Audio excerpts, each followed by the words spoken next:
ಮನಸ್ಸಿಟ್ಟು ಕಿವಿ ಕೊಡಿ. ನಿಮ್ಮ ಮನಸ್ಸಿಗೆ ನಿಮ್ಮಾಪ್ತನ ಪಿಸುಮಾತು. ಮನವೇ ನೀ ಅನಂತ ಆಕಾಶ.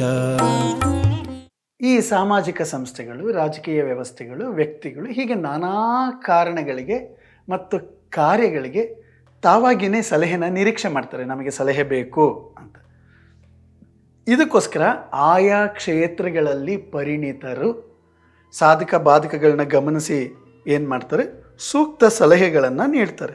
ನೋಡಿ, ನಮಗೆ ಇಂಥ ಫೀಲ್ಡಲ್ಲಿ ಇಂಥ ವಿಷಯದಲ್ಲಿ ಸಲಹೆ ಬೇಕು ಅಂತಂದರೆ ಅವರು ಪಾಸಿಬಿಲಿಟೀಸ್ನ ನೋಡ್ತಾರೆ, ಏನು ತೊಂದರೆ ಆಗುತ್ತೆ ಅಂತ ನೋಡ್ತಾರೆ. ಇದನ್ನೆಲ್ಲ ನೋಡಿಕೊಂಡು ಅವರು ಸಲಹೆ ಕೊಡ್ತಾರೆ.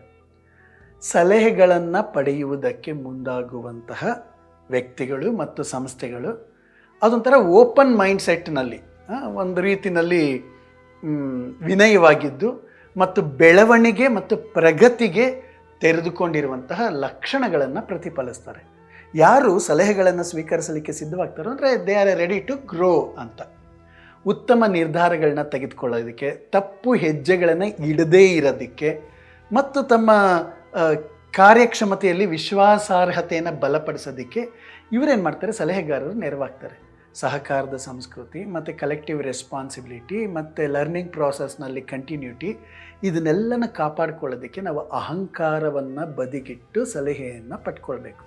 ವೈಯಕ್ತಿಕವಾಗಲಿ ಅಥವಾ ಸಾಂಸ್ಥಿಕವಾಗಲಿ ವಿಷಯವನ್ನು ಬಲ್ಲವರಿಂದ ನಾವೇನು ಮಾಡಬೇಕು, ಅನುಭವವನ್ನು ಹೊಂದಿರೋರಿಂದ ನಾವೇನು ಮಾಡಬೇಕು, ಸಲಹೆಗಳನ್ನು ತೆಗೆದುಕೊಳ್ಬೇಕು.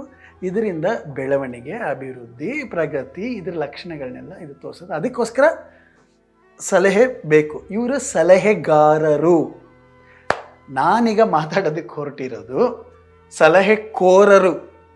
ಅಂದರೆ ತಮಗೆ ಪರಿಣಿತಿ ಇರಲ್ಲ, ತಿಳುವಳಿಕೆ ಇರಲ್ಲ, ಅನುಭವ ಇರಲ್ಲ, ಅಧ್ಯಯನ ಇರಲ್ಲ, ಏನೂ ಇಲ್ಲದೆ ಇದ್ರೂ ಕೂಡ ಸಲಹೆ ಕೊಡ್ತಾ ಇರ್ತಾರೆ. ಅವರನ್ನು ನಾವು ಸಲಹೆಕೋರರು ಅನ್ನೋದು. ಅವರಿಗೆ ತಮ್ಮ ಅಹಂಕಾರದಿಂದ ಬೇರೊಬ್ಬರ ಮೇಲೆ ಅಧಿಕಾರ ಸ್ಥಾಪಿಸೋಕ್ಕೆ ಅವರು ಸಲಹೆ ಕೊಡೋದು. ತಾನು ಜ್ಞಾನಿ, ಬುದ್ಧಿವಂತ ಮತ್ತು ನಿನಗೆ ಸಲಹೆ ಕೊಡುವಷ್ಟು ನಾನು ಮೇಲು ಅಂತ ಅವರು ಭಾವಿಸ್ಕೊಂಡಿರ್ತಾರಲ್ಲ, ಅವರಿಗೆ ಯಾವುದೇ ನೈಪುಣ್ಯತೆ ಇರಲ್ಲ. ಅವರಿಗೆ ಸಲಹೆ ಕೊಡುವ ಮೂಲಕ ತಮ್ಮ ಆಧಿಪತ್ಯ ಮತ್ತು ತಮ್ಮ ಐಡೆಂಟಿಟಿಯನ್ನು ಸಾಧಿಸೋದಕ್ಕೆ ಪ್ರಯತ್ನ ಮಾಡ್ತಾ ಹೋಗ್ತಾರೆ. ನಾನು ಮುಖ್ಯ, ನಿನಗಿಂತ ನನಗೆ ಚೆನ್ನಾಗಿ ಗೊತ್ತು, ಈ ಅಹಮಿಕೆ ನವಿರಾಗಿ ಮೆತ್ತಿಗೆ ಮೂಗು ತೂರಿಸುವ ತಂತ್ರವೇ ಅದೊಂದು ತಂತ್ರ. ಕೇಳದೇ ಇದ್ರೂ ಸಲಹೆ ಕೊಡೋಕ್ಕೆ ಬರೋದು. ಅದೇ ಪುಗ್ಸಟ್ಟೆ ಸಲಹೆ ಕೊಡೋದು ಅಂತ ಹೇಳ್ತಾರಲ್ಲ, ಅದು ಇದಕ್ಕೇ ಹೇಳೋದು. ಏನಕ್ಕೆ ಹಂಗೆ ಮಾಡ್ತಾರೆ? ಯಾಕೆ ಪುಗ್ಸಟ್ಟೆ ಸಲಹೆ ಕೊಡ್ತಾ ಇರ್ತಾರೆ?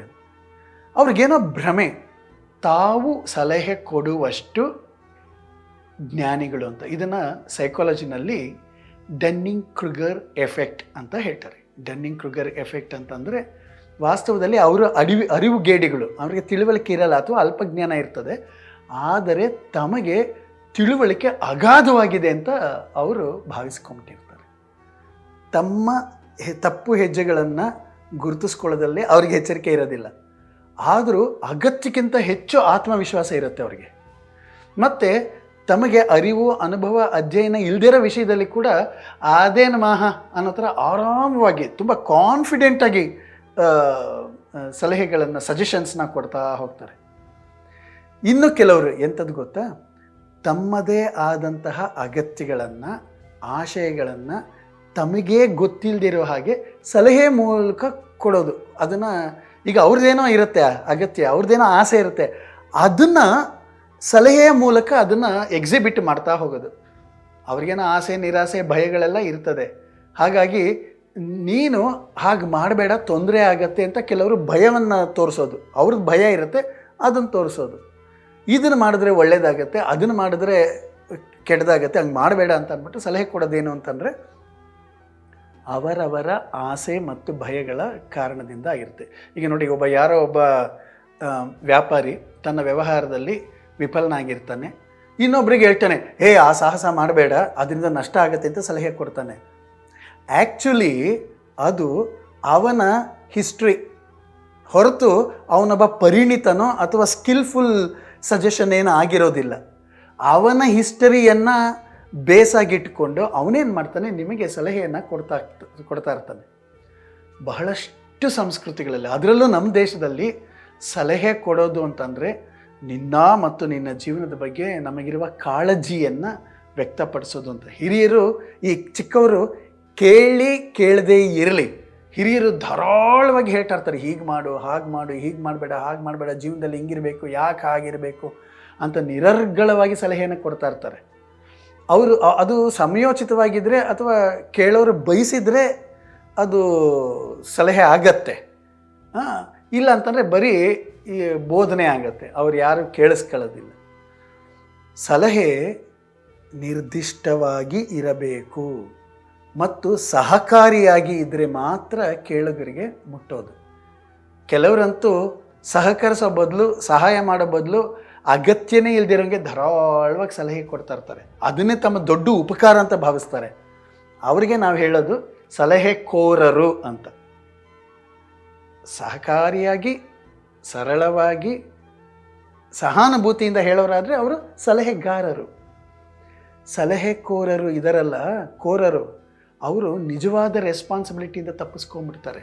ಯಾಕೆಂದರೆ ನಿಜವಾದ ಸಹಾಯ ಮಾಡೋದು ಅಂತಂದರೆ ಅದಕ್ಕೆ ಎಫರ್ಟ್ ಬೇಕು, ರಿಸೋರ್ಸ್ ಬೇಕು, ಹಣ ಕೊಡಬೇಕು ಅಥವಾ ಸಮಯ ಕೊಡಬೇಕು, ಇವೆಲ್ಲನೂ ವ್ಯಯ ಮಾಡಬೇಕಾಗತ್ತೆ. ಅದರಿಂದ ಸಲಹೆ ಕೇಳಕ್ಕೆ ಬಂದವ್ರಿಗೆ, ಸಹಾಯ ಕೇಳಕ್ಕೆ ಬಂದವ್ರಿಗೆ, ನೀವು ಯಾಕೆ ಹಂಗೆ ಮಾಡೋಕ್ಕೆ ಹೋದ್ರಿ, ನೀವು ಹಿಂಗೆ ಮಾಡಬೇಕಾಗಿತ್ತು, ಒಂದು ಕೆಲಸ ಮಾಡಿ, ನೀವು ಹಿಂಗೆ ಮಾಡಿದ್ರೆ ನಿಮ್ಮ ತೊಂದರೆ ಪರಿಹಾರ ಆಗತ್ತೆ ಅಂತ ಅಂದ್ಬಿಟ್ಟು ಸಲಹೆಕೋರರು ಏನು ಮಾಡ್ತಾರೆ ಗೊತ್ತಾ, ಸಹಾಯ ಕೇಳಕ್ಕೆ ಬಂದಿರೋರಿಗೆ ಸಲಹೆ ಕೊಟ್ಟು ಕಳಿಸ್ಬಿಡ್ತಾರೆ. ಅದಕ್ಕೆ ಹೇಳೋದು ಪುಕ್ಸಟ್ಟೆ ಸಲಹೆ ಅಂತ ಅಂದ್ಬಿಟ್ಟು. ಈ ಸಲಹೆ ಆ್ಯಕ್ಟಿವ್ ಸಲಹೆ ಅಲ್ಲ, ಅದೊಂದು ವರ್ಬಲ್ ಅಷ್ಟೇ, ಅದೊಂದು ಶಬ್ದಾತ್ಮಕ ಸಲಹೆ. ಸಹಾನುಭೂತಿಯಿಂದ ಸಹಕರಿಸುವ ದಿಕ್ಕಿನಲ್ಲಿ ಮುಕ್ತವಾಗಿ ಸಲಹೆಗಳನ್ನು ನೀಡಿದರೆ ಮತ್ತು ಅವರಿಗೆ ಸಹಕರಿಸಲು ಆಸಕ್ತಿಯನ್ನು ಹೊಂದಿದ್ದರೆ ಅವರು ಸಲಹೆಗಾರರು. ಇಲ್ಲ ಅಂತಂದರೆ ಸಲಹೆಕೋರರು. ನಾವು ಬಯಸಿದವರಿಗೆ ನೆರವಾಗುವ ದೃಷ್ಟಿಯಲ್ಲಿ, ಸಹಕರಿಸುವ ದೃಷ್ಟಿಯಲ್ಲಿ ಮುಕ್ತವಾಗಿ ಹಾಗೂ ಮುಖ್ಯವಾಗಿ ಸಹಾನುಭೂತಿಯಿಂದ ಅವರಿಗೆ ಹೇಳಿ ಅವರ ಜೊತೆಯಲ್ಲೂ ನಡೀಲಿಕ್ಕೆ ಸಿದ್ಧವಾಗಿದ್ದರೆ ಸಲಹೆಗಾರರಾಗಿ ಇರೋಣ. ಇಲ್ಲಾಂದರೆ ಪುಗಸಟ್ಟೆ ಸಲಹೆ ಕೊಡುವ ಸಲಹೆಕೋರರು ಮಾತ್ರ ಆಗೋದು ಬೇಡ.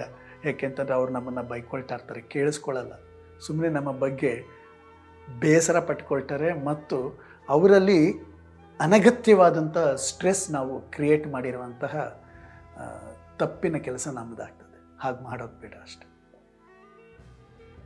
ಮನಸ್ಸಿರುವವರಿಗೆ ಮಾನಸಿಕ ಸಮಸ್ಯೆಗಳು ತಪ್ಪಿದ್ದೇನಲ್ಲ, ಹೃದಯ ಇರುವವರಿಗೆ ಭಾವನೆಗಳ ತೊಳಲಾಟವು ಕೂಡ ತಪ್ಪಿದ್ದೇನಲ್ಲ. ಸಂಘರ್ಷ, ಸಮಸ್ಯೆ, ಒತ್ತಡ, ಆತಂಕ, ಸಂಘರ್ಷ ಇವೆಲ್ಲವೂ ಇದ್ದೇ ಇರ್ತದೆ. ನಿಮ್ಮಲ್ಲಿ ಯಾವುದೇ ಪ್ರಶ್ನೆಗಳಿದ್ದರೆ, ಸಂದೇಹಗಳಿದ್ದರೆ, ಸಮಸ್ಯೆಗಳಿದ್ದರೆ, ಹೇಳಿಕೊಳ್ಳಲಾಗದ, ಯಾರೊಂದಿಗೂ ಹೇಳಿಕೊಳ್ಳಲಾಗದಂತಹ ವಿಷಯಗಳು ನಿಮ್ಮನ್ನು ಕಾಡ್ತಾ ಇದ್ದರೆ ನೀವು ನಮ್ಮೊಂದಿಗೆ ಬಹಳ ಮುಕ್ತವಾಗಿ ಹಂಚ್ಕೊಳ್ಳಿ. ಹೀಗೆ ಹಂಚ್ಕೊಳ್ಳೋದ್ರಿಂದ ಏನಾಗ್ತದೆಯೋ, ಐಡೆಂಟಿಟಿ ರಿವೀಲ್ ಆಗಿ ಎಲ್ಲ ವಿಷಯಗಳು ಗೊತ್ತಾಗತ್ತೇನೋ ಅನ್ನುವಂತಹ ಭಯ ಬೇಡ. ನಿಮ್ಮ ಗೋಪ್ಯತೆಯನ್ನು ಕಾಪಾಡುವುದು, ನಿಮ್ಮ ಐಡೆಂಟಿಟಿಯನ್ನು ನಾವು ರಿವೀಲ್ ಮಾಡದೇ ಇರುವುದು ನಮ್ಮ ನೈತಿಕ ಹೊಣೆಗಾರಿಕೆ ಆಗಿರ್ತದೆ. ಹಾಗಾಗಿ ನೀವು ಈ ಕೆಳಕಂಡಂತಹ ನಂಬರ್ಗೆ ನೀವು ವಾಟ್ಸಪ್ ಮೆಸೇಜ್ ಮಾಡಬಹುದು ಅಥವಾ ವಾಯ್ಸ್ ನೋಟ್ ಕೂಡ ಕಳಿಸ್ಕೊಡ್ಬಹುದು. ಯಾರಿಗೂ ಹೇಳಿಕೊಳ್ಳಲಾಗದಂತಹ ನಿಮ್ಮ ಸಮಸ್ಯೆಗಳನ್ನು ಹೇಳ್ಕೊಳ್ಳಿ. ನಿಮ್ಮ ಬಗ್ಗೆ ಆಗಲಿ, ನಿಮ್ಮ ಸಂಬಂಧಗಳ ಬಗ್ಗೆ ಆಗಲಿ, ಅಥವಾ ನಿಮ್ಮ ಮನೆಯವರ ಮಕ್ಕಳ ಬಗ್ಗೆ ಆಗಲಿ, ಯಾವುದಾದ್ರೂ ಸರಿಯೇ. ಇದಕ್ಕೆ ಒಂದು ಯಾವುದೋ ರೀತಿಯ ಒಂದು ಮಾರ್ಗೋಪಾಯ ಇರ್ತದೆ. ಸಾಧ್ಯವೇ ಇಲ್ಲ ಅಂತ ಅನ್ನುವಾಗ ಡೆಡ್ ಎಂಡ್ ಅಂತ ಏನು ಇರೋದಿಲ್ಲ, ಬೇರೆ ಕಿಟಕಿಗಳು ತೆಗೆದಿರ್ತವೆ.